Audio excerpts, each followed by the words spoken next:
तो welcome to the new video.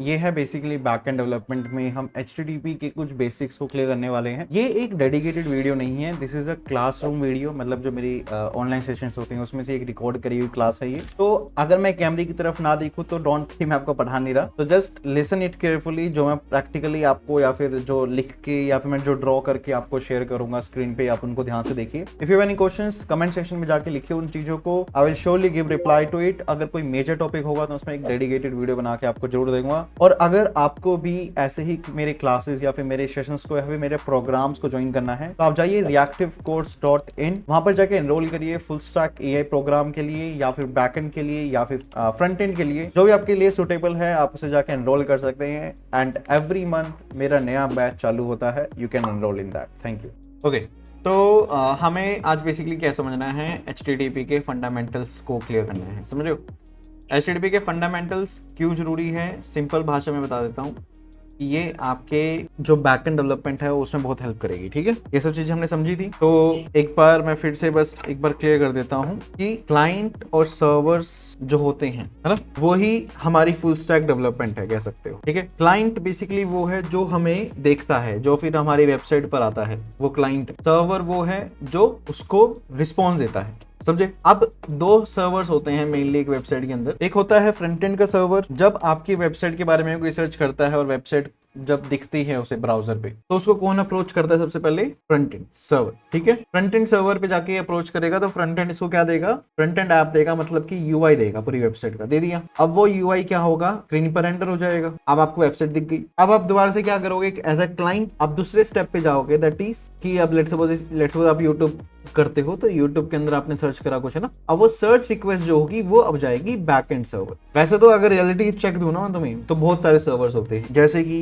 एक reddish का सर्वर आजकल बहुत चलता है, डेटाबेस सर्वर। यही तो है, मतलब ये तो समझ लो ना, एक वेबसाइट को चलाने के लिए मल्टीपल रिसोर्सेज हैं और कोई भी रिसोर्स तुम्हारा लोकल पे तो हो नहीं सकता। हर एक रिसोर्स एक कंप्यूटर पे डिप्लॉय हो रखा होगा। वो हर कंप्यूटर जो आपके क्लाइंट की रिक्वेस्ट को पूरा करे वो सर्वर है। तो बेसिकली क्लाइंट सर्वर का हम अगर बेसिक एग्जांपल समझे C और S में, क्लाइंट जो उस वेबसाइट को यूज करता है, सर्वर जो उस वेबसाइट के लिए सर्व करता है उसे। ठीक है, तो HTTP का यहाँ पर सिंपल भाषा में मतलब क्या है? That is HTTP means Hypertext Transfer Protocol. It's a communication protocol used between clients and servers. अब हमें समझ आता है कि क्लाइंट एंड सर्वर जो हैं बेसिकली बातें करेंगे। अब इन दोनों को किस तरीके से बातें करनी है, इनके पास क्या है? एक रूल बुक है, रूल बुक समझ लो, या फिर एक प्रोटोकॉल है कि भाई इनको एक प्रोटोकॉल फॉलो करना पड़ेगा ना। ऐसे थोड़ी आप किसी भी तरीके से किसी भी भाषा में कैसे भी बात करोगे। एक प्रोटोकॉल है, तो उसमें से एक प्रोटोकॉल जो है that is known as HTTP protocol. इसको बोलता है हाइपर टेक्स्ट ट्रांसफर प्रोटोकॉल। ठीक है, it's a modern backend development. हमारी आज की मॉडर्न बैकएंड डेवलपमेंट में तो जो HTTP है उसका मेन काम क्या है? ताकि हमारे क्लाइंट्स और सर्वर्स जो हैं एक दूसरे से बातें कर सके। ठीक है, बेसिकली ये जो अब आपका प्रोटोकॉल है ये एक API पे काम करता है। API समझते हो? देखो ये API क्या होती है? API का मतलब होता है एप्लीकेशन प्रोग्राम इंटरफेस। सिंपल भाषा में मतलब समझते हैं इसके बारे में। एप्लीकेशन प्रोग्राम इंटरफेस इसका मतलब है, अब देखिए आपको समझ आता है कि जो HTTP है वो एक प्रोटोकॉल है। समझ रहे हो? एक प्रोटोकॉल में और एक मीडियम में फर्क है। मीडियम मतलब कि किस वे से आप क्या करोगे? कम्युनिकेट करोगे, that is the way is API। But आप क्या रूल फॉलो करोगे जब आप इस API को यूज करोगे, दैट इज HTTP। HTTP समझ आया? HTTP बेसिकली क्या है? HTTP is a rule book, कह सकते हो प्रोटोकॉल है। Okay, and API is basically a medium. API एक माध्यम है टू कम्युनिकेट, ताकि आप क्या कर सको? कम्युनिकेट कर सको। बात आया समझ? ठीक है ना, पॉइंट आया समझ? तो पॉइंट यहाँ पर क्या है कि हमारे एप्लीकेशन में, या फिर आप कह सकते हो क्लाइंट और सर्वर एक दूसरे से अगर बातें करने चाहते हैं तो एक क्लाइंट और सर्वर के बीच में आप कह सकते हो क्या लगेगी? API, application program interface. API वो तरीका है, कह सकते हो मीडियम है। जैसे मैं अगर सिंपल भाषा में बात करूं कि आपके कंप्यूटर से आपके मोबाइल फोन में अगर डेटा ट्रांसफर करना है तो क्या क्या तरीके हैं? आप ब्लूटूथ यूज कर सकते हो, वाईफाई यूज कर सकते हो, आप वायर्ड कनेक्शन यूज कर सकते हो। तो ये तीनों तरीके बेसिकली क्या है? माध्यम है, मीडियम है। ऐसे ही क्लाइंट और सर्वर अगर बातें करना चाहते हैं, मान के चलते हैं कि आप अगर यूट्यूब यूज करते हो तो आप जब यूट्यूब के बैकएंड पे रिक्वेस्ट भेजते हो जहां पर सारा काम होगा, तो यूट्यूब और यूट्यूब के बैकएंड के बीच में क्या लगता है, एपीआई लगता है। पॉइंट आया समझ। एपीआई बेसिकली क्या है, API is a like a interface, इसके नाम में ही क्या आता है, एप्लीकेशन प्रोग्राम इंटरफेस। इंटरफेस मतलब कि माध्यम, ठीक है ना। सो अब हम जब HTTP को सीखते हैं तो जो ये एपीआई जो है वो तो एक मीडियम है। अब इस मीडियम के ऊपर क्या लगते हैं, HTTP के रूल्स लगते हैं, या फिर आप कह सकते हो प्रोटोकॉल्स लगते हैं। जैसे कि अब प्रोटोकॉल्स के बाद एपीआई के कुछ मेथड्स होते हैं, जैसे कि get method, post method, put method, delete method, ठीक है ना, पैच मेथड। अब ये मेथड्स है, ये किसने दिए मेथड सारे, ये दिए HTTP ने। किसको दिए, एपीआई को। तो बेसिकली एपीआई तो जस्ट एक मीडियम था, पर उस मीडियम को अच्छा बनाना, उसके ऊपर इंप्लीमेंटेशंस करना, या फिर आप कह सकते हो प्रोटोकॉल्स को फॉलो कराना। प्रोटोकॉल कौन कराएगा, HTTP कराएगा। तो HTTP के हिसाब से एक एपीआई के अंदर 5 मेथड्स होते हैं, या फिर आप उसको सिंपल भाषा में बोल सकते हो HTTP मेथड्स बोलते हैं उन्हें, या फिर और भी सिंपल भाषा समझनी है तो आप बोल सकते हो एपीआई के 5 मेथड, बात खत्म। Get method, post method, put method, delete method, patch method. या फिर आप बोल सकते हो एपीआई जो होती है 5 टाइप्स ऑफ एपीआई होती है। एक होती है गेट एपीआई, एक पोस्ट, एक पुट, एक पैच, एक डिलीट, समझे। तो basically API is just a medium, but API किस प्रोटोकॉल को फॉलो करती है, HTTP प्रोटोकॉल को फॉलो करती है। तो HTTP प्रोटोकॉल के अंदर 5 मेथड्स होते हैं एपीआई के, समझे। अब हम समझते हैं कि हर 5 मेथड करते क्या है। हर 5 मेथड में से जो सबसे पहला मेथड है दैट इज अ गेट। इस मेथड का यूज करके आप बेसिकली बैकएंड से डेटा की रिक्वेस्ट करते हो, और जब वो रिक्वेस्ट फुलफिल होती है तो आपको क्या मिलता है, डेटा। अब ये नहीं समझना कि जो डेटा है, डेटा बेसिकली क्या है, डेटा आप चाहे यहां से वहां भेजो, वहां से यहां भेजो, डेटा डेटा होता है ना। बट मेन प्राइमरी रिक्वेस्ट क्या है इस एपीआई की, that is to get the data. जैसे कि मैं आपको बोल दूं कि आपने एक एपीआई बनाई जो सारे प्रोडक्ट्स को फेच करती है क्लाइंट साइड पे, फ्रंट एंड साइड पे सारे प्रोडक्ट्स को फेच करके एक डेटा लेके आती है। उसका प्राइमरी काम क्या है, डेटा को लेके आना सर्वर से। वैसे आप जितनी भी एपीआई करोगे उसके अंदर आपको डेटा भेजना ही पड़ेगा, फ्रंट एंड बैक एंड से फ्रंट एंड डेटा आता ही है। बट प्राइमरीली वो क्या कर रही है, गेट डेटा लाने का काम कर रही है। तो उस एपीआई को हम क्या बोलते हैं, गेट एपीआई बोलते हैं। समझे बात, पॉइंट समझो, सिंपल सी बात है कि आप अपने क्लाइंट और सर्वर के बीच में, समझो, तो क्लाइंट और सर्वर के बीच में अगर डेटा का आदान प्रदान करना है तो मेन डेटा लाइक प्राइमरीली हमें डेटा ही चाहिए सर्वर से। जैसे कि आप YouTube के अंदर सर्च करके जब सर्च करते हो तो YouTube आपको बहुत सारी वीडियोस लाके देता है, तो उस केस में कौन सी एपीआई लगी है, गेट एपीआई, क्योंकि उसका प्राइमरी काम क्या है, गेट लेकर आना, मतलब कि डेटा को लेकर आना, समझे। अब आते हैं पोस्ट पे। पोस्ट बेसिकली क्या करती है, डेटा को क्रिएट करती है। इसका प्राइमरी काम क्या है, डेटा को क्रिएट कराना या फिर डेटा को लेकर जाना, किस पे का, सर्वर के पास। अब सर्वर उससे डेटा को क्रिएट करे, कुछ भी करे, totally up to the server. But इसका प्राइमरी काम क्या है कि यूजर का बहुत सारा डेटा लो और उसको कहां भेज दो, सर्वर के पास। नाम से समझ आ रहा है, पोस्ट। पोस्ट मतलब कि पोस्ट करना डेटा को। अब ऐसा नहीं है कि आप डेटा को पोस्ट करना चाहते हो तो आप सिर्फ पोस्ट यूज करोगे, नहीं, गेट कर सकते हो, पुट कर सकते हो, डिलीट कर सकते हो, पैच कर सकते हो, ठीक है। पॉइंट समझो, वो पोस्ट का मेन काम क्या है, डेटा को पोस्ट करना। पुट क्या करता है, पुट टाइप ऑफ एपीआई का मेन काम होता है, प्राइमरी काम होता है कोई भी एक छोटे से छोटा डेटा जो है उसको अपडेट करना, माइनर अपडेट आप बोल सकते हो, सिंपल भाषा में माइनर अपडेट। मैं ज्यादा टेक्निकल अभी यूज नहीं करूंगा, मैं आपको डायरेक्ट फॉरवर्ड बता रहा हूं कि माइनर अपडेट करते हैं, या फिर कोई भी एक एपीआई जो माइनर अपडेट करते हैं। जैसे कि आपके यूट्यूब के चैनल के आपने नाम चेंज कर दिया यूट्यूब पे जाके, अब वहां पे क्या हुआ होगा, माइनर अपडेट हुआ है, तो वो किससे हुआ होगा, पुट से, ठीक है। अब दूसरा है डिलीट। डिलीट समझ गए होगे, ये काम, इसका प्राइमरी काम क्या है, डिलीट करना। जैसे आप कोई वीडियो डिलीट कर देते हो या फिर कोई फोटो डिलीट कर देते हो अपने सर्वर पे या फिर कहीं गूगल ड्राइव में जाके, है ना, तो मेन क्या एपीआई लगी है उस टाइम में, डिलीट एपीआई।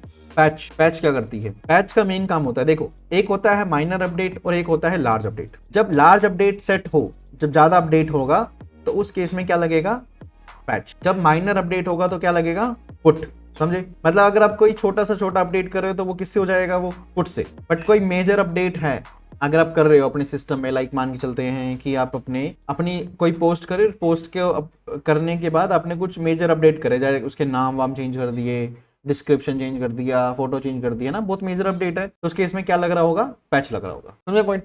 तो बेसिकली एपीआई के 4-5 टाइप्स होते हैं, मेन 5 टाइप होते हैं, एक हेड भी होता है, एक ऑप्शन भी होता है, वो बाद में सीखेंगे कभी, बट मेनली एपीआई जो होती है 5 तरह की एपीआई मानी जाती है, get, post, put, patch, delete. समझे? ठीक है। अब इसमें आपको सबसे पहले समझना पड़ेगा कि एक एपीआई होती क्या है। एपीआई समझ आता है कि एपीआई क्या है, एक मीडियम होता है, एक वे होता है, एक तरीका होता है, एक माध्यम होता है क्लाइंट और सर्वर के बीच में, कह सकते हो फ्रंट एंड या बैक एंड, या जब भी दो कंप्यूटर से एक दूसरे से बात कर रहे हैं तो वो एपीआई का यूज करके कर रहे हैं। ठीक है। अब यहां पर हम समझते हैं एपीआई को पर्सपेक्टिव से कि हमारा बैकएंड डेवलपर जो होता है, या फिर आप जो बैकएंड बनने जा रहे हो, है ना, एज अ बैकएंड डेवलपर आपका मेन प्राइमरी काम क्या होता है, अपने फ्रंट एंड के लिए क्या बनाना, एपीआई बनाना। आपका सबसे पहला प्राइमरी काम यही होता है। एज अ बैकएंड डेवलपर आपका काम क्या है, फ्रंट एंड के लिए क्या बनाना, एपीआई बनाना। समझे बात? फ्रंट एंड क्या, जैसे कि मान चलते हैं कि आप एक YouTube को बिल्ड कर रहे हो, तो YouTube में आप अपनी वेबसाइट में वीडियोस दिखाना चाहते हो बहुत सारी, तब कैसे दिखाओगे? यहाँ पर क्या करनी पड़ेगी हमें, एपीआई कोड, एक एपीआई पिक करनी पड़ेगी जो क्या करेगी, डेटा को लेकर आएगी। एपीआई कोड बनाएगा, ये आपकी वेबसाइट को जो आप बैकएंड बनाओगे इसका, उसके अंदर इसकी एपीआई बनेगी जो फ्रंट एंड पे डेटा लेके आएंगे। समझे बात? अब why we need an API, हमें समझ आता है कि एक मीडियम है, एक माध्यम है डेटा को लेके आने का, लेके जाने का, है ना। अब अगर आपको एपीआई पे डिफाइन करना हो कि व्हाट इज एन एपीआई, तो API is a medium and what actually an API, actual में क्या होती है एपीआई? एक्चुअल में एक एपीआई जो होती है रिसोर्स बेस्ड। रिसोर्स बेस्ड मतलब क्या है? अब देखो जो आपके बैकएंड होते हैं ना, वो बहुत बड़े बड़े काम कर रहे होते हैं। जैसे कि अगर मैं मान के चलता हूँ कि एक यूट्यूब हम बिल्ड करते हैं, मान के चलते हैं, ठीक है। अब यूट्यूब में मेन काम क्या होते हैं, यूजर आएंगे, अपना चैनल बनाएंगे, चैनल के अंदर क्या बनाएंगे, वो वीडियोस अपलोड करेंगे, फिर कोई दूसरा यूजर आएगा, वो वीडियो देखेगा, वो वीडियो पे क्या करेगा, कमेंट करेगा, लाइक करेगा, है ना। मेन काम यही होता है कि कोई यूजर आया, उसने चैनल बनाया, वीडियो बनाई, फिर कोई दूसरा यूजर आया, उसने उस वीडियो को देखा, कमेंट करा, लाइक मारा। तो अगर देखा जाए तो पहले हमें यूजर को हैंडल करना है, यूजर हैंडल होना चाहिए, सही बात है, कि यूजर अकाउंट बने, यूजर का लॉगिन हो, यूजर का साइन अप हो, फिर जो यूजर साइन अप लॉगिन हो जाए उसके पास एक ऑप्शन हो चैनल बनाने का। तो चैनल के लिए एक तरह का रिसोर्स है जिसमें हम चैनल को मैनेज करेंगे। चैनल बनेगा कैसे नहीं, मतलब एपीआई कैसे बनाओगे कि लोग उस एपीआई का यूज करके चैनल बना ले हमारे सर्वर पे। फिर वो वीडियो कैसे अपलोड करेगा, वीडियो मैनेजमेंट कैसे होगी, फिर कोई दूसरा यूजर आएगा, उसको वीडियो कैसे दिखाएंगे, फिर ये अलग रिसोर्स है। उस वीडियो पे अगर वो लाइक, कमेंट या रिएक्शन देता है तो वो कैसे हैंडल किए जाएंगे, वो अलग रिसोर्स है। तो देखा जाए एक बेसिक से बेसिक बैकएंड में भी मल्टीपल रिसोर्स होते हैं। तो एक एपीआई क्या करती है, उस रिसोर्स को फ्रंट एंड से जोड़ती है। समझो बात को? जैसे कि फ्रंट एंड के अंदर आपने लॉगिन पेज तो बना लिया, जैसे कि लॉगिन पेज बना लिया, पर लॉगिन पेज होगा कैसे? लॉगिन पेज एक्चुअल में तभी काम करेगा ना जब उसके साथ बैकएंड का सपोर्ट होगा। सिंपल एक यूआई दिखाने से लॉगिन पेज थोड़ी बनता है। कौन समझ रहे हो? लॉगिन पेज तो बनेगा किससे बनेगा लॉगिन पेज? बैकएंड के सपोर्ट से। फ्रंट एंड में तो आप 2 इनपुट लगा दो, चाहे एक बटन लगा दो, ये तो फ्रंट एंड का काम है। बट जो एक्चुअल में लॉगिन कराए कि यूजर ने ईमेल डाली, पासवर्ड डाली, बटन दबाया, फिर वो डेटा कहीं गया, फिर डेटा जाके चेक हुआ, डेटाबेस में एग्जिस्ट करता है नहीं करता, फिर पासवर्ड चेक हुआ, फिर पासवर्ड एग्जिस्ट करता है नहीं करता, फिर वो होने के बाद फिर कुछ टोकन जनरेट हुए, फिर वो टोकन जिसको दिए, फ्रंट एंड को दिए। अभी इतना प्रोसेस कौन करेगा? जो एक्चुअल में प्रोसेस है, जिसको लॉगिन करेंगे, जिसका यूज करके, वो किसका काम है? बैकएंड का काम है। समझे बात को? तो अब यहाँ पर क्या होता है, बैकएंड में तो मल्टीपल रिसोर्स है, उसमें से एक रिसोर्स क्या है जो लॉगिन हैंडल करता है, एक रिसोर्स है जो साइन अप हैंडल करता है, एक रिसोर्स है चैनल क्रिएशन हैंडल करता है, एक रिसोर्स चैनल को डिलीट करने के लिए हैंडल करता है। तो मान के चलते हैं कि हमारी बैकएंड में बहुत सारे क्या होते हैं, ब्लॉक्स होते हैं। एक ब्लॉक किसी एक रिस्पॉन्सिबिलिटी को निभा रहा होता है। सही बात है? जैसे कि साइन अप करने के लिए एक ब्लॉक है, ये करने के लिए वो ब्लॉक है, वो करने के लिए ये ब्लॉक है ना। तो बेसिकली हमारे बैकएंड के अंदर मल्टीपल रिसोर्सेज है। कहने वाली बात ये है। तो हमारी एपीआई क्या होती है, उन रिसोर्स तक का एक रास्ता बनाती है फ्रंट एंड के लिए। अब फ्रंट एंड के पास भी मल्टीपल पेजेस होते हैं, तो फ्रंट एंड में क्या लगती है, राउटिंग लगती है कि भाई जैसे आपने /login बनाया, उस लॉगिन पे क्या दिखेगा, लॉगिन पेज दिखेगा। /प्रोडक्ट बनाए या फिर प्रोडक्ट्स बनाया तो उस पे सारे प्रोडक्ट्स दिखेंगे, है ना। तो बेसिकली एक ऐसा होता है ना कि हम हर चीज एक जगह पे नहीं डाल सकते, सब चीज एक पेज में तो नहीं हो सकती, तो उसके लिए हम क्या करते हैं, राउट्स बना देते हैं। सेम तरीके से अभी इन फ्रंट एंड को हम एक राउट बना के देते हैं फॉर ईच रिसोर्स। जैसे कि मान के चलते हैं कि एक जो ये रिसोर्स है, एक यूजर मैनेजमेंट का रिसोर्स है, इसके अंदर सारे यूजर रिलेटेड टास्क है, जैसे कि यूजर को लॉगिन कराना, साइन अप कराना, अपडेट कराना, प्रोफाइल अपडेट करनी है, ये अपडेट करना है, वो अपडेट करना है, XYZ कुछ भी अपडेट करना है, तो वो सारा कौन हैंडल करेगा, ये हैंडल करेगा। समझे बात? फिर यूजर के बाद अगर उसको चैनल हैंडल करना है, चैनल के लिए क्या है, ये रिसोर्स है, ये काम करना पड़ेगा। अगर मान चलते हैं कि उसको अगर अपनी वीडियोस हैंडल करनी है तो ये रिसोर्स है। समझे बात? तो अब कैसे एपीआई क्या करती है, एपीआई जो बैकएंड बना के देता है, एपीआई बेसिकली एक रास्ता है जो उस रिसोर्स तक आपके फ्रंट एंड को लेके जाता है। जैसे कि एक रियल एपीआई कैसे दिखती है? एक रियल एपीआई के अंदर पहली चीज एक बेस यूआरएल होता है। ये बेस यूआरएल किसका होता है? बेस यूआरएल उस चीज उसका होता है, उस कंप्यूटर का यूआरएल होता है, उस कंप्यूटर का यूआरएल होता है जहां पर वो बैकएंड चल रहा है। जैसे कि अगर आपके अभी सिस्टम पे चल रहा है तो वो लोकल होस्ट बोलते हैं हम उसे। अब आपके सिस्टम में कौन सा पोर्ट यूज कर रहा है वो चलने के लिए, जैसे कि कॉमनली 8000 पोर्ट, 3000 पोर्ट, 4000, कोई भी एक पोर्ट को यूज करके आपका बैकएंड चालू होता है, ठीक है। तो ये बन गया आपका बेस यूआरएल। अब इसका मतलब है कि इस जगह पर आपका बैकएंड का प्रोग्राम रन हो रहा है, समझे बात। अब मान चलते हैं कि यूजर है, तो एज अ बैकएंड डेवलपर आप क्या बना रहे होगे? /API/v1 मतलब कि वर्जन 1 एपीआई है ये, /यूजर, और आपने इस वाली एपीआई का नाम दे दिया गेट, और यहाँ पर डिफाइन कर दिया कि अगर आप इस यूजर को एक आईडी दोगे तो ये एपीआई उस आईडी पे उस यूजर की डिटेल्स बताएगी। तो यहाँ पे दिख नहीं रहा, एक रास्ता ही तो है, /API/v1/users का आपने ये बना दिया रास्ता, और इस रास्ते से कौन जोड़ दिया? आपने यूजर रिसोर्स जोड़ दिया, समझे बात। तो बेसिकली एपीआई का रियल मतलब तो यही होता है कि वो मीडियम है फ्रंट एंड और बैक एंड का। बट कैसा मीडियम है? वो एक ऐसा मीडियम है जिससे फ्रंट एंड को एक वे मिलता है बैक एंड के रिसोर्सेज तक पहुंचने का और उन रिसोर्सेज को चलाने का। समझ रहे पॉइंट? फ्रंट एंड और बैक एंड में क्या मतलब है, या फिर क्या फर्क पड़ता है, रीजन क्या है, क्या फिर कह सकते हो क्या डिफरेंशिएशन है, वो समझो। कि फ्रंट एंड यूआई है, अब उस यूआई को मेन फंक्शंस चलाने हैं, जैसे कि लॉगिन कराना है। अब लॉगिन का रिसोर्स कहाँ पड़ा है? बैकएंड पे रखा है। तो फ्रंट एंड और बैकएंड में क्या मिलेगा? एक रास्ता बनाना, उस एपीआई को होता है, मतलब उसका मतलब क्या है? एपीआई है वो, उस रास्ते को फॉलो करना है कि आप बैकएंड तक पहुंच जाओ, बैकएंड के इस रिसोर्स तक पहुंच जाओ। तो वो कौन बना के देता है? वो बना के देता है बैकएंड डेवलपर, समझे बात। तो बेसिकली सिंपल भाषा में API is just like a resource of an front end to backend, समझे बात। फ्रंट एंड से और बैकएंड के बीच में क्या है? एपीआई एक माध्यम है, मीडियम है, क्योंकि बैकएंड के पास मल्टीपल रिसोर्स है, यूजर को मैनेज करना, चैनल, वीडियोस, अलग अलग सब चीजें मैनेज करता है वो। हर मैनेजमेंट के लिए, हर टाइप ऑफ रिसोर्स के लिए क्या बनती है? एक एपीआई, समझे। जैसे कि /यूजर पे कौन हैंडल हो रहा है? यूजर मैनेजमेंट, ठीक है।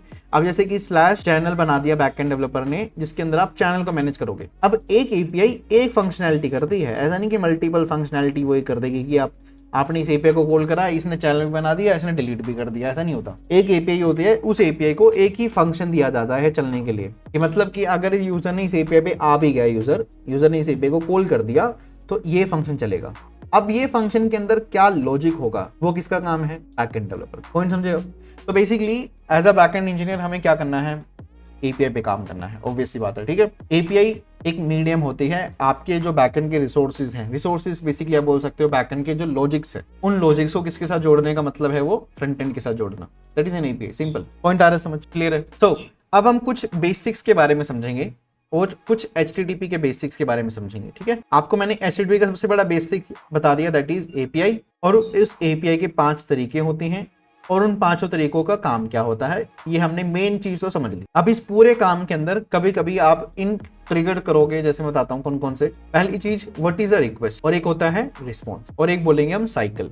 देखो, रिक्वेस्ट रिस्पॉन्स साइकिल को समझते हैं हम। हमारा क्लाइंट और हमारा सर्वर जब एक रिक्वेस्ट भेजता है और सर्वर उसको एक रिस्पॉन्स देगा ही देगा, समझो बात। क्लाइंट ने भी एक रिक्वेस्ट करी तो सर्वर का पहला धर्म है ये कि उसको रिस्पॉन्स देना ही पड़ेगा। अगर वो रिस्पॉन्स नहीं आया क्लाइंट के पास, तो वो जो साइकिल है, वो चक्रव्यूह है ना, वो पूरा नहीं हुआ, तो आपका यहाँ पर प्रोग्राम स्टक हो जाएगा। कि आपको रिक्वेस्ट करनी है सर्वर से। देखो, ऐसा नहीं कि सर्वर आपको रिस्पॉन्स देता है, सर्वर आप पे डायरेक्ट देने आ जाता है डेटा।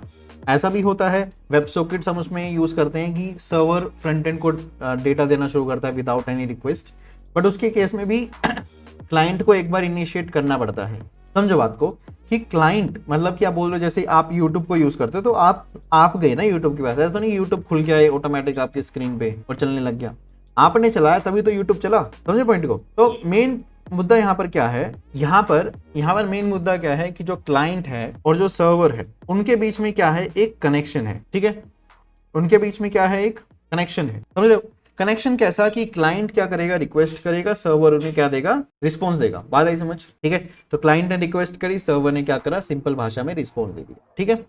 अब क्लाइंट रिक्वेस्ट में क्या भेजेगा, लाइक कुछ डेटा भेज दिया, कोई एपीआई कॉल कर दी, कुछ भी हो सकता है। सर्वर भी हमेशा कुछ ना कुछ डेटा देगा ही। तो डेटा मतलब घुमा फिरा के डेटा का जाना, डेटा का आना ही होता है।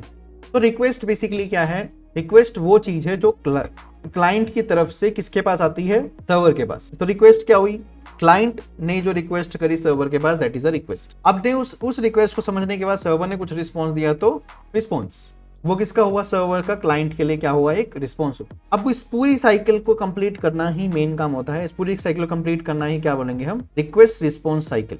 अब ऐसा नहीं है कि एक रिक्वेस्ट गई है तो 4 रिस्पॉन्स आ गए, ऐसा नहीं होता, एक रिक्वेस्ट का एक ही रिस्पॉन्स होता है, समझे बात को। क्लाइंट ने रिक्वेस्ट करी, सर्वर एक रिस्पॉन्स करेगा, रिक्वेस्ट रिस्पॉन्स, रिक्वेस्ट रिस्पॉन्स। ऐसा नहीं कि एक बार रिक्वेस्ट करिए 5 रिस्पॉन्स भेज दिए, ऐसा नहीं होता, हमेशा एक रिक्वेस्ट का एक ही रिस्पॉन्स है, चाहे आप कोई भी लैंग्वेज यूज कर लो। ये क्यों है, क्योंकि ये रूल्स है, मैं आपको समझा रहा ना, ये प्रोटोकॉल्स है, ये रूल्स है, ये रूल्स फॉलो करने पड़ेंगे, समझ रहे हो। ओके, अब जब ये रिस्पॉन्स आते हैं तो रिस्पॉन्स के कुछ मेथड्स होते हैं, सॉरी आप बोल सकते हो रिस्पॉन्स के स्टेटस कोड्स होते हैं, जैसे कि 200 अगर स्टेटस कोड आ रहा है बैकएंड से फ्रंट एंड के पास, इसका मतलब है कि सब कुछ सही चल रहा है, ओके ठीक है। 201 आ सकता है कभी, 201 आएगा तो मतलब क्या है कि क्रिएटेड, आपने अगर कुछ पोस्ट में कुछ डेटा भेजा होगा डेटा क्रिएट करने के लिए, तो वो क्रिएट हो चुका है। 404 ये एक ऐसा रिस्पॉन्स स्टेटस है जिससे पता लगेगा क्लाइंट को कि कुछ आपने कॉल करी बट वो एग्जिस्ट नहीं करता है, नॉट फाउंड। अगर 500 आ गया मतलब कि आपका सर्वर अभी क्या है, डाउन चले गया है, सर्वर बंद है, सर्वर में कुछ एरर आ गए, सर्वर एरर है अभी कोई, समझाई बात। कुछ रिस्पॉन्स स्टेटस कोड्स होते हैं। अब ये रिस्पॉन्स स्टेटस कोड क्यों होते हैं, ये आप कह सकते हो डेवलपर्स के लिए भी होते हैं और किसके लिए होते हैं, हमारे फ्रंट एंड ब्राउजर्स के लिए भी होते हैं, क्योंकि ब्राउजर्स को इस तरीके से डिजाइन किया जाता है। अब ऐसा नहीं है कि 200 का जो डेफिनेशन है वैसे ओके है तो आप 200 से 200 का डिफाइन कर दो कि सर्वर एरर, ऐसा नहीं होता। जो हो रहा है आपको वही स्टेटस कोड भेजना है, क्योंकि उन स्टेटस कोड्स का प्री डिफाइंड क्या है, मतलब है, रूल है। As I said these are all HTTP protocols, समझे बात क्लियर है। अब समझते हैं that is known as headers. Headers क्या होते हैं, हेडर्स बेसिकली बोल सकते हो आप एडिशनल इंफॉर्मेशन है ये हेडर। आप जब कुछ एडिशनल इंफॉर्मेशन भेजते हो ना अपनी रिक्वेस्ट या फिर रिस्पॉन्स के अंदर, जैसे कि क्लाइंट और सर्वर में आपने API कॉल तक करी, अब उस API कॉल में एडिशनल मेटा डेटा बोल रहे हैं, या फिर आप बोल सकते हो एडिशनल इंफॉर्मेशन भेजा आपने, तो आप कैसे भेजोगे, हेडर्स के बारे में, हेडर्स का यूज करें। अब सर्वर ने जब रिस्पॉन्स दिया क्लाइंट पे तो कैसे दिया, एडिशनल इंफॉर्मेशन अगर कुछ दे दी उसने, नॉर्मल डेटा तो दिया, साथ में क्या दे दिया, एडिशनल इंफॉर्मेशन, वो कैसे दी, रिस्पॉन्स हेडर्स में। तो 2 तरह के हेडर होते हैं, रिक्वेस्ट हेडर्स और एक क्या होते हैं, रिस्पॉन्स हेडर्स। रिक्वेस्ट हेडर्स में कौन होता है, जो क्लाइंट सर्वर को जब रिक्वेस्ट करता है तो साथ में जब एडिशनल इंफॉर्मेशन जाती है तो उसको क्या बोलते हैं, रिक्वेस्ट हेडर बोलते हैं। जब सर्वर क्लाइंट पे रिस्पॉन्स देता है उसमें जब एडिशनल इंफॉर्मेशन जाती है तो वो रिस्पॉन्स हेडर्स होते हैं। क्लियर पॉइंट आया समझ। अब देखो आपने सुना होगा कि कुकी के बारे में, है ना, कुकी सुना है, ये भी वन ऑफ द कंपोनेंट है हमारे HTTP के अंदर। कुकी बेसिकली क्या होता है, देखो नाम समझ आ रहा है, कुकी कुकी बहुत छोटी होती है ना, कुकी मतलब बिस्किट है ना, छोटी सी होती है कुकी। तो ये कुकी का मतलब यही होता है कि ये जब स्मॉलेस्ट डेटा को स्टोर करती है, कहाँ पे स्टोर करती है, फ्रंट एंड साइड में। फ्रंट एंड साइड में एक होस्ट स्टोरेज होता है that is known as local storage, है ना। लोकल स्टोरेज में फिर भी आप थोड़ा ज्यादा डेटा स्टोर कर सकते हो, बट स्टिल कुकीज का मतलब मीन होता है कि छोटे छोटे डेटा को स्टोर करना, छोटे छोटे डेटा। जैसे कि कई बार आप सेशंस मैनेज करते हो तो सेशन आईडी होती है एक तरीके की, वो अगर नहीं समझ आना लेव इट, कोई बात नहीं, बट समझ लो सेशन आईडी एक तरह से एक छोटी सी आईडी होती है, जैसे कि 1 2 3, है ना। ये क्या होती है, ये पहले फ्रंट एंड पे स्टोर होती है, किसके अंदर स्टोर होगी, कुकी के अंदर, ठीक है। अब जब फ्रंट एंड जब रिक्वेस्ट करनी शुरू करेगा ना बैक एंड पे, तो कुकीज जो होती हैं फिर वो ट्रांसफर होनी शुरू हो जाती है बैक एंड पे, ओके। अब ऐसा कोई जरूरी नहीं है कि रूल है कि भाई कुकी जाएगी, वो डिपेंड करता है कि प्रोग्राम कैसा कर रखा है कि कुकी भेजनी है नहीं भेजनी है। बट कुकी ये समझ लो कि एक सिंपलेस्ट स्मॉलेस्ट डेटा आपको जो फ्रंट एंड के वेबसाइट पे स्टोर करना है, ब्राउजर पे बोल सकते हो, ब्राउजर पे स्टोर करना है, तो कैसे करोगे आप, कुकी का यूज करके करोगे, ठीक है ना। पॉइंट आया समझ। तो कुकी का यूज बेसिकली क्या होता है, कुकीज जैसे मैंने बताया कि छोटे से छोटा डेटा स्टोर करती है, तो कुकी बहुत तरीके से काम आती है, जैसे ऑथेंटिकेशन में काम आती है, यूजर के प्रेफरेंसेस को जानने में काम आती है, सेशंस मैनेजमेंट काम आती है, शॉपिंग कार्ट्स होते हैं, कई बार आप मैनेज करते हो शॉपिंग कार्ट्स को, उसका डेटा स्टोर करके रखती है cookie. State across request, multiple devices के बीच में अगर स्टेट मैनेज करनी है तो वहां पर स्टेट मैनेज करना, मतलब समझ लो कि मल्टीपल काम कर सकती है कुकी, ऑथेंटिकेशन से लेके प्रेफरेंसेस से लेके और सिक्योरिटी में भी कहीं ना कहीं काम आती है हमारी कुकी।